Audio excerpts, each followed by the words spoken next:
सो आज हम जो है नेक्स्ट पांडास 2 जो हमारा चैप्टर है वो स्टार्ट कर रहे हैं।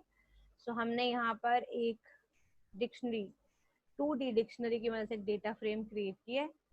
इसको रन करने पर हमारी आउटपुट ऐसे आएगी। ठीक है, तो उसके दो नेक्स्ट जो है कि दो नेक्स्ट फंक्शन है आइटर रोज एंड आइटम कॉलम्स। इसको हम एक्सेस करेंगे कि रो 1 बाय 1 आपको रो चाहिए, एक एक करके रो उठानी है या एक एक करके कॉलम उठाना है, तो कैसे हम इंडिविजुअली ईच रो और ईच कॉलम को जो उठा सकते हैं।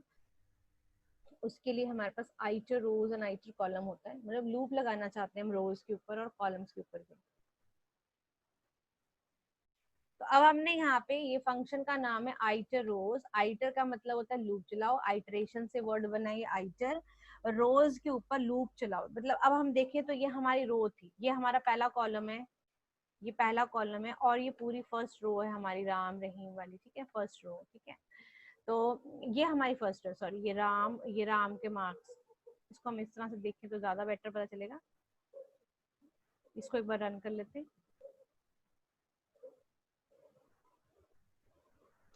तो इसको पहले आप इसको देखो, जो हमारा डेटा फ्रेम क्रिएट होके आया है, ये हमारा डेटा फ्रेम है।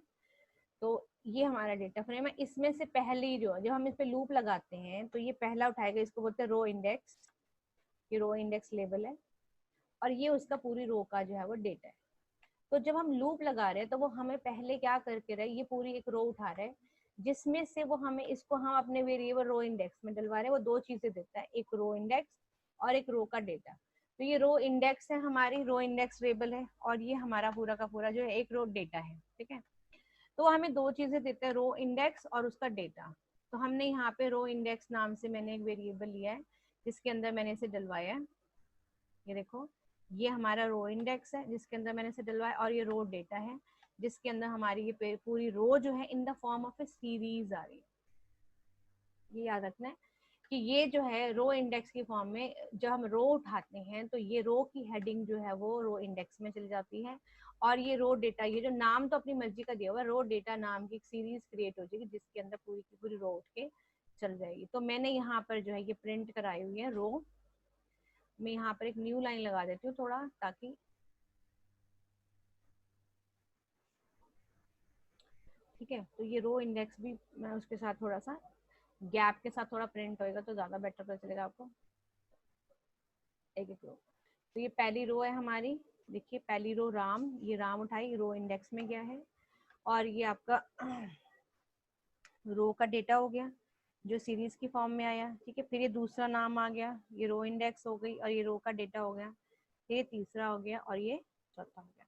इस तरह से चार लाइनें हमने एक एक करके जो है उसे एक्सेस करी। ठीक है, अब एक चीज और करके देखते हैं कि मान लो मुझे सम ऑफ ऑल द एलिमेंट्स, मतलब मुझे हर, जैसे मैंने राम के इंग्लिश हिंदी मैथ्स के मार्क्स लेने हैं, अब मुझे यहाँ पर टोटल भी चाहिए, मुझे हर बच्चे का टोटल चाहिए, तो मैं कैसे ला सकती हूँ वो मैं करके दिखाती हूँ। तो अब आप देखो कि मैंने जैसे अब आपको कहा था कि मुझे हर बच्चे के टोटल मार्क्स भी चाहिए, तो मुझे पता है कि मैंने रो में जो है वो सारे सब्जेक्ट्स के मार्क्स ले रखे हैं। तो रो डेटा जो हमारे पास सीरीज की फॉर्म में अवेलेबल हो गया है, जो जिसमें सारे सब्जेक्ट्स के मार्क्स हैं उस बच्चे के।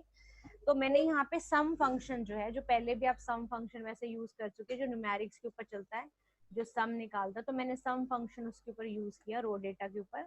तो उसने हर बच्चे का सम भी निकाल के दिखाया, टोटल टोटल मार्क्स। तो ये देखो, जैसे मैंने इसको प्रिंट कराया है,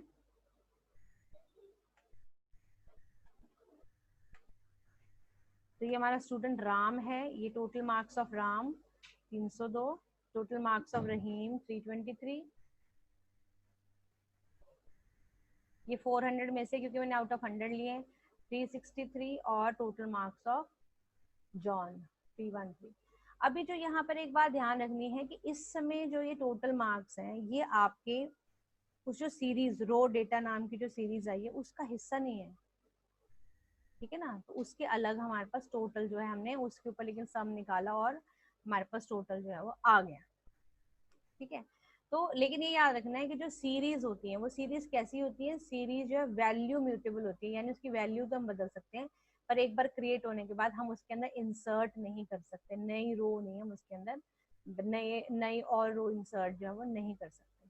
ठीक है, इस करके अगर मेरा मन जैसे कर रहा था कि मैं इसके अंदर जो है वो एक टोटल ऐड कर दूं सीरीज के अंदर, तो ये बात याद रखनी है कि सीरीज एक बार क्रिएट होने के बाद उसमें नया कॉलम जो है, नई रो जो है इंसर्ट नहीं किया जा सकता, क्योंकि जो सीरीज होती है वो रो म्यूटेबल होती है। ठीक है, एक बार ऐसे चेक करके देखते हैं कि ये जो रो डेटा इसकी टाइप क्या दिखा रहा है। अगर तो डेटा फ्रेम है इसकी टाइप, फिर तो इसमें ऐड हो जाएगा, लेकिन अगर डेटा फ्रेम नहीं है, सीरीज ऑब्जेक्ट लिया है उसने, जो उस केस में वो उसका हमें कॉलम इंसर्ट नहीं करने देगा। तो लेट्स हैव अ लुक कि वो हमारे को किस, ये जो रो डेटा बनता है किस टाइप का होता है। तो ये देखिए, ये पांडा सीरीज है, सीरीज एक बार क्रिएट होने के बाद इसके अंदर नया रो इंसर्ट नहीं किया जा सकता। तो इसके अंदर मैं, जैसे इसके अंदर जो है हर बच्चे के मार्क्स आ रहे हैं ना, जैसे मैं, मेरा जो इच्छा थी, जैसे अभी बच्चे के इंग्लिश हिंदी मैथ्स के मार्क्स आ रहे हैं, तो आई वांटेड कि यहाँ पे टोटल भी ऐड हो जाता। ठीक है, तो वो मैं इस समय ऐड करना चाहती थी, पर अभी इंसर्ट वो नहीं हुआ। ठीक है, अभी जो हमने डेटा उठाया है ये सारा रो वाइज उठाया है। ठीक है, मतलब रो वाइज डेटा दिखा, बट अब मुझे कॉलम वाइज चाहिए। मतलब वो मुझे दिखाई कि इंग्लिश में राम रहीम गोविंद कितने मार्क्स है, हिंदी में इतने मार्क्स है, कॉलम वाइज मुझे डेटा जो है वो डिस्प्ले करवाना है। तो उसके लिए हमारे पास जो है उसका फंक्शन का नाम होता है आइटर आइटम्स। मतलब आइटर कॉलम्स नहीं है, इट इज आइटर आइटम्स। तो भी करके देखते हैं इसको। तो इसी को मैं थोड़ा सा कॉपी करती हूँ।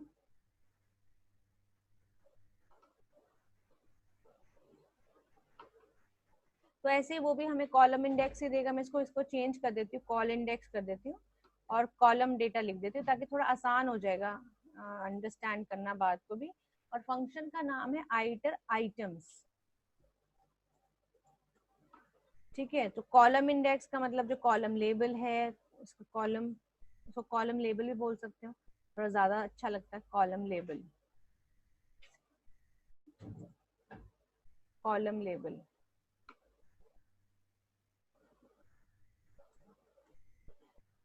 जो हमारे कॉलम की हेडिंग्स होती हैं, और फिर डेटा यानी कि जो मार्क्स है बच्चे के, मतलब पहले इंग्लिश के मार्क्स, फिर ये बच्चों के नाम आ जाएंगे यहाँ पे।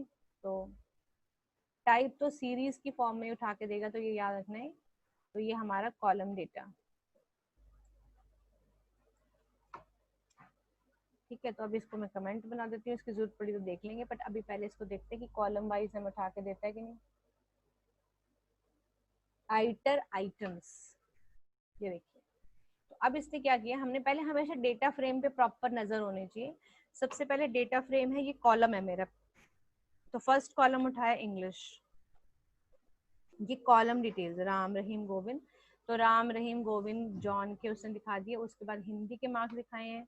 ठीक है ना, second column and then third and the fourth. इस तरह से हम कॉलम जो हमने लिए हैं। अब ये है, अगर मैं मार्क्स डालूं कि average marks of the class, मतलब मैथ्स के एवरेज मार्क्स मुझे फाइंड करने हैं कि how many marks, average marks of the, average marks of Hindi, average marks of science, का मतलब हर बच्चे के मार्क्स जितने भी आए हुए टोटल करो और उसको फिर डिवाइड करो टोटल नंबर ऑफ स्टूडेंट से, तो एवरेज साइंस मार्क्स आ जाएंगे। पिछले वाले एग्जाम्पल में वो टोटल मार्क्स एक बच्चे के थे, वो राम के सारे सब्जेक्ट्स के मार्क्स थे। अब ये है पूरी क्लास के साइंस के मार्क्स का टोटल करना है, ये एवरेज साइंस में कितने मार्क्स आए हैं बच्चों के वो निकालना है। तो कैसे निकालेंगे? सो ऐसे देखो, बैठे बैठे अचानक से मेरे माइंड में कुछ क्वेश्चन आ जाता है, देन आई ट्राई। तो ऐसे ही आपको भी कुछ करना चाहिए, then think of something better. So पहले जो है हम टोटल मार्क्स देखते हैं, टोटल हिंदी के मार्क्स, टोटल साइंस के कितने आए क्लास में, टोटल मार्क्स, ये टोटल मार्क्स, ये साइंस में सारे बच्चों को मिला के टोटल मार्क्स कितने ये वो हैं। ठीक है, अब मुझे एवरेज निकालने हैं। सो मीन्स कितने बच्चे कितने हैं, 4 बच्चे, 4 से इसको डिवाइड करना है। तो अब हमें ये देखना आना चाहिए कि मुझे अगर मुझे खुद ना काउंट करने पड़े कितने बच्चे, अपने आप काउंट करेगा। तो हमारे पास फंक्शन है, आपने पहले एक फंक्शन करा है, we have length function, we have count function, series के साथ भी लगा सकते हैं, वो यूज करेंगे।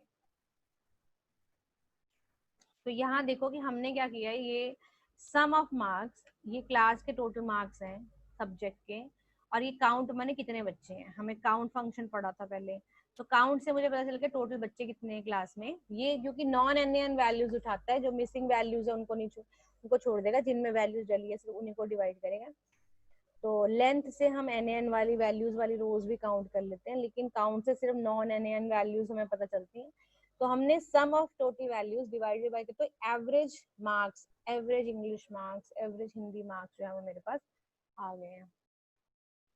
तो देखिए रिजल्ट, तो ये देखिए मैथ्स के मार्क्स हैं, ये टोटल मार्क्स मैंने अब हटा के तो एवरेज मार्क्स कर दिया।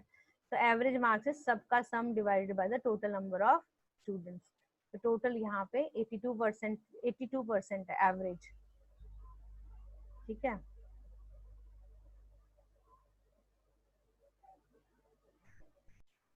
अब यहाँ पर जो मैं क्वेश्चन नया और एराइज कर रही हूँ, इसी इन्हीं में से हम निकालेंगे कि मान लीजिए कहा जाता है कि सिर्फ सारे सब्जेक्ट्स के राम के मार्क्स ही चाहिए या राम और रहीम के ही मार्क्स चाहिए, फिर क्या करेंगे?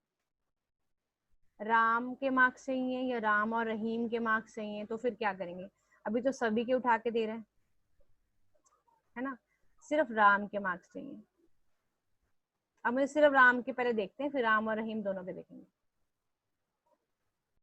तो अब यहाँ पे हमने क्वेश्चन किया, क्योंकि हमें हमें सिर्फ राम के मार्क्स देखने हैं, तो कॉलम डेटा नाम की एक सीरीज है जिनमें सारे बच्चों के नाम आए, तो सीरीज का डेटा उठाना आना चाहिए। अब सीरीज में से अगर राम का डेटा उठाना, तो स्क्वायर इंडेक्स लगा के सीरीज में इंडेक्स का नाम दे दो। इंडेक्स राम है, राम इंडेक्स के रूप में आई हुई थी, ठीक है।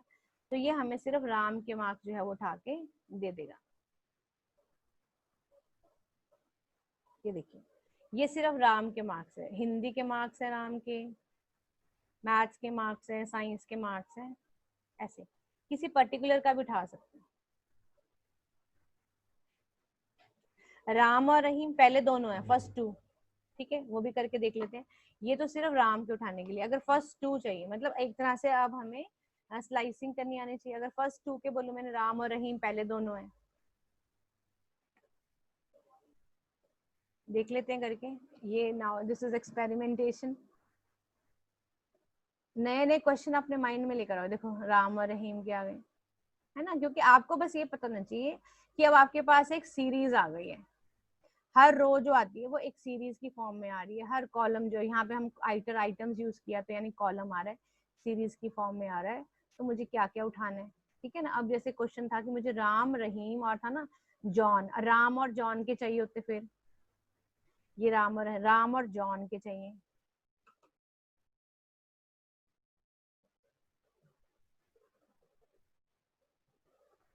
तो हम लिख के देख लेते हैं एक बार कि राम और जॉन के उठा के कैसे देगा हमें। हम इंडेक्स के अंदर राम और जॉन का नाम मैं यहाँ लिख रही हूँ।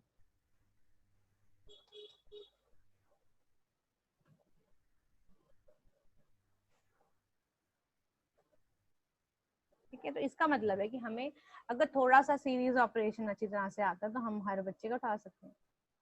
देखिए राम और जॉन के आगे, है ना। तो इस तरह से हम अपना वैल्यूज एक्सट्रैक्ट कर सकते हैं। ये हमने रो वाइज यूज किया कि सारी चीजें सिर्फ रो वाइज, हर हर रो का एक अलग अलग उठा के सामने स्क्रीन पे पेश किया। ठीक है, इंग्लिश के राम और उसके रहीम के एवरेज मार्क्स, टोटल मार्क्स, तो किसी तरह के क्वेश्चनिंग भी आप इससे बना सकते हो।